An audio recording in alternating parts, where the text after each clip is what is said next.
కోటలు కూలతా ఉంటే జగన్ రెడ్డిలో వణుకు, భయం, బెదురు, వాటిని తట్టుకోలేక ఫ్రస్ట్రేషన్తో రంకెలు వేస్తున్నాడు. పులివెందులలో 40 ఏళ్లుగా దొంగ ఓట్లపై ఆధారపడి బ్రతుకుతున్న రాజకీయ కుటుంబం దొంగ ఓట్లు ప్రజాస్వామ్యం అంటూ గగ్గోలు పెట్టడం హాస్యాస్పదంగా ఉంది. 40 ఏళ్ల తర్వాత పులివెందుల ప్రజలు ధైర్యంగా వచ్చి స్వేచ్ఛగా ఓటు వేశారు. ఇన్నేళ్ల తర్వాత పులివెందులలో ప్రజాస్వామ్యం గెలిచి అప్రజాస్వామ్యం ఓడింది. 4 దశాబ్దాల తర్వాత మొదటిసారి పులివెందుల ఓటర్లకు స్వేచ్ఛగా ఓటు వేసే అరుదైన అవకాశం లభించింది. గతంలో పులివెందులలో ఏ ఎన్నిక జరిగినా రక్తపాతం జరగాల్సిందే. అయితే ఈసారి చరిత్ర మారింది.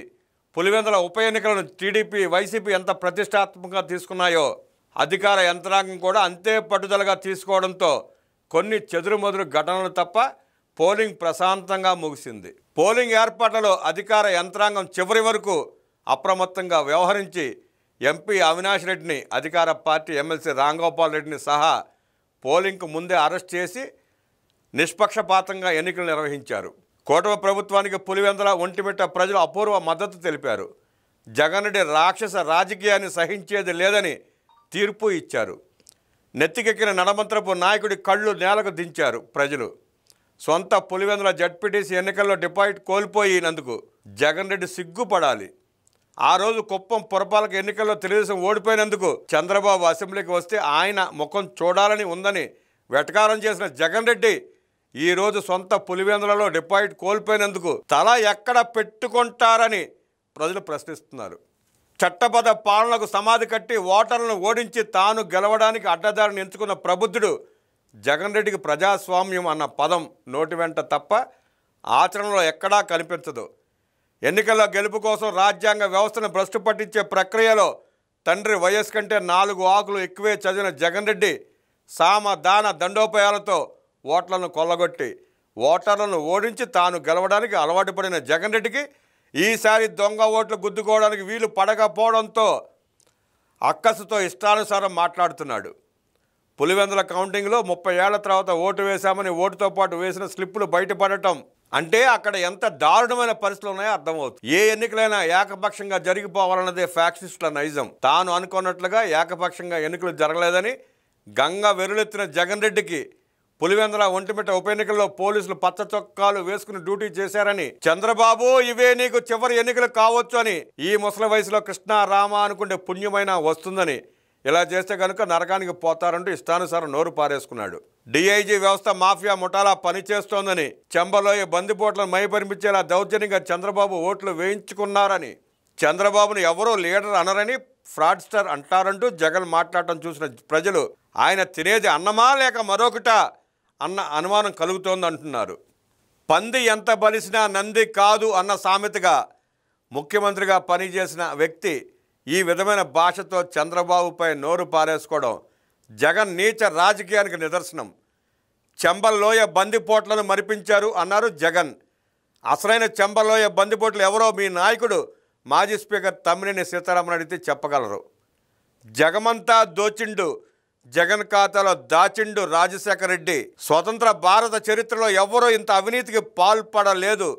2004 ఎన్నికల్లో 30 లక్షల అప్పులున్నాయని అఫిడవిట్ సమర్పించిన జగన్ రెడ్డికి 5 ఏళ్లలో ఇన్ని వేల కోట్లు ఎలా వచ్చాయని మీ మిత్రుడు సహచరుడు కేసీఆర్ గతంలో అన్నారు. దీనిని బట్టి ఎవరు బందిపోటు దొంగలో ఆయననే అడగాలి.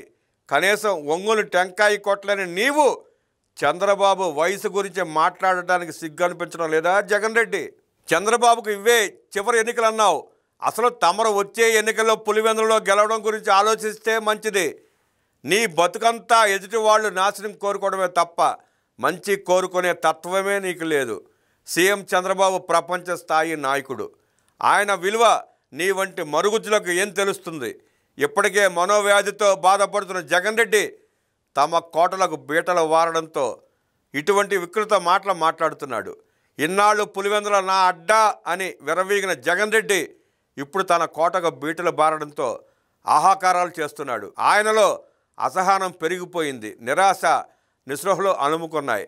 విఘ్నత కోల్పోయి సీఎం చంద్రబాబుపై నీచ నికృష్ట వ్యాఖ్యలు చేయడం ఆయన దిగజారుడు రాజకీయాలకు నిదర్శనం.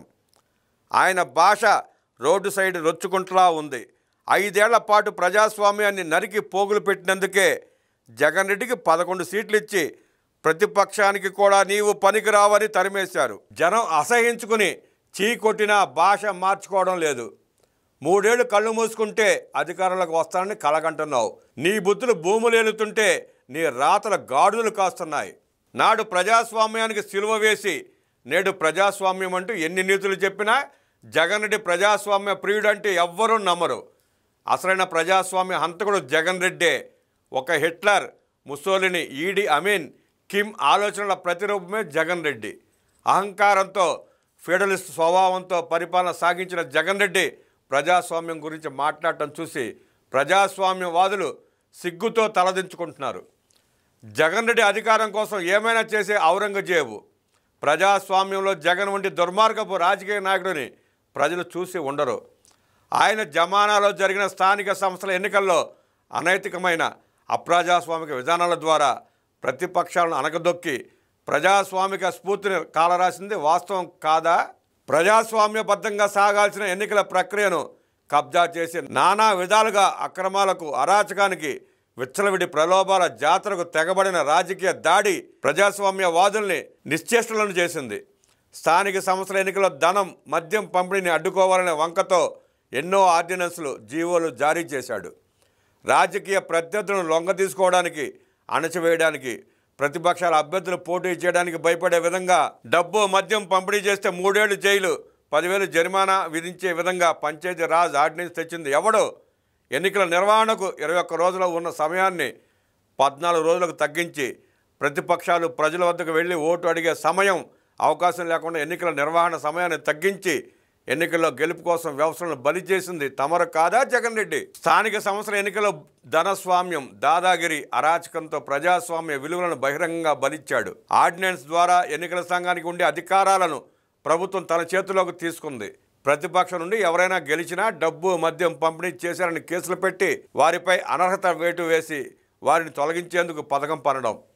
ఏ అవకాశాన్ని వదిలిపెట్టవద్దని, ఎన్ని మార్గాలుంటే అన్ని మార్గాల ద్వారా గెలవాలని ఆదేశాలు ఇచ్చింది తమరు కాదా జగన్ రెడ్డి? స్థానిక సంస్థల ఎన్నికల్లో నీవు సృష్టించిన అరాచకం, అడ్డంకుల మూలంగా ప్రతిపక్ష అభ్యర్థులు నామినేషన్లు వేయలేకపోయారు. ప్రతిపక్షం తెలుగుదేశం స్థానిక ఎన్నికల్లో నామినేషన్లు వేయకుండా ఎంత అరాచకంగా పాల్పడింది ప్రసార సాధనాల ద్వారా దేశమంతా చూశారు. బెదిరించడం, నామినేషన్ ఫారాలు చించివేయడం, గుంజుకొని పారిపోవడం వంటి చర్యలతో బేభత్సం సృష్టించారు. మెజార్టీ స్థానాల్లో ఏకగ్రం చేసుకునేందుకు అక్రమ కేసులు బనాయించి భయభ్రాంతులకు గురి చేసి ఎన్నడూ లేనంతగా కనీవిని ఎరగని స్థాయిలో ఏకగ్రీవాలు చేసుకున్నారు. ఇక్కడ ప్రజాస్వామ్యం ఉందా? ఇక్కడ వ్యవస్థ పని చేస్తోందా? ఈ పరిస్థితుల్లో ప్రతిపక్షం పోటీ చేయడం అవసరమా అన్న విధంగా వ్యవహరించారు. కొన్ని జిల్లాల్లో ఇష్టానుసారం వ్యవహరించి పెద్ద ఎత్తున ఏకగ్రీవాలు చేసుకున్నారు. 9,696 ఎంపీటీసీల్లో 2,362 ఎంపీటీసీలు అంటే 24%, 652 జడ్పీటీసీల్లో 140 జడ్పీటీసీలు అంటే 20% వైకాపా అభ్యర్థులు ఏకగ్రీవం అయ్యారు. అంటే మీ నాయకులు ఆదర్శ రాజకీయ నాయకుల, లేక గాంధీ కుటుంబం నుంచి వారి వారసులు వచ్చారని వీరిని ఏకగ్రీవంగా ప్రజలు ఎన్నుకున్నారా? అవి అన్నీ అప్రజాస్వామికం గెలిచినవి కావా జగన్ రెడ్డి? నేడు ప్రజాస్వామ్యం అంటూ పద్ధతిలో మాట్లాడుతున్నావు. పురపాలక ఎన్నికల్లో ప్రతిపక్షం నామినేషన్ వేయలేకపోయింది. బెదిరింపులతో, వేధింపులతో అధిక సంఖ్యలో ఏకగ్రీవాలు చేసుకున్నారు. ప్రతిపక్ష అభ్యర్థులను పోలీస్ స్టేషన్లకు పిలిపించి నామినేషన్లు ఉపసంహరింపజేశారు. భారతదేశంలో అటువంటి దగాకోరు దమనకాండ ఎన్నికలను ప్రజలు ఎన్నడూ చూసి ఉండరు. ప్రజాస్వామ్యాన్ని ప్రజల చేత ఎన్నుకోబడిన ప్రభుత్వమే బలిపీఠమెక్కించింది. కౌంటింగ్ ఆలస్యంగా మొదలుపెట్టడం, కౌంటింగ్ సమయంలో కరెంటు తీయడం, ఏజెంట్లను దూరంగా కూర్చోబెట్టడం, ఎన్నికల ఏజెంట్లను పోలీసులు బెదిరించి బయటకు పంపడం, ప్రతిపక్షం వాళ్ళు గెలిచినా ఓడినట్లు ప్రకటించి వైసీపీ ఖాతాలో వేసుకోవడం, తక్కువ ఓట్లతో ప్రతిపక్షం ఓడిపోయి రీకౌంటింగ్ అడిగినా చేయకపోవడం, అధికార పక్షం వారు తక్కువ ఓట్లతో ఓడిపోతే 1-2 సార్లు రీకౌంటింగ్ చేయడం వంటి వికృతాలు ఎన్నో జరిగాయి. ఇవి స్వయంగా ఎన్నికల విధుల్లో పాల్గొన్న ఉద్యోగులు చెప్పిన వివరాలే. ఏకగ్రీవాల కోసం కార్పొరేషన్లు, మున్సిపల్ ఎన్నికల్లోనూ వైసీపీ నాయకులు బరి తెగించి వ్యవహరించారు. కార్పొరేషన్లలో, మున్సిపాలిటీలలో ఉన్న వార్డులు, డివిజన్లలో 578 ఏకగ్రీవాలు అయితే అందులో 571 అధికార పార్టీ అభ్యర్థులు ఏకగ్రీవం అయినట్లు డబ్బాలు కొట్టుకున్నారు. అదిరించి బెదిరించి ఏకగ్రీవాలు చేసుకున్నారు. అడుగడుగున ఆటంకాలు కల్పించారు.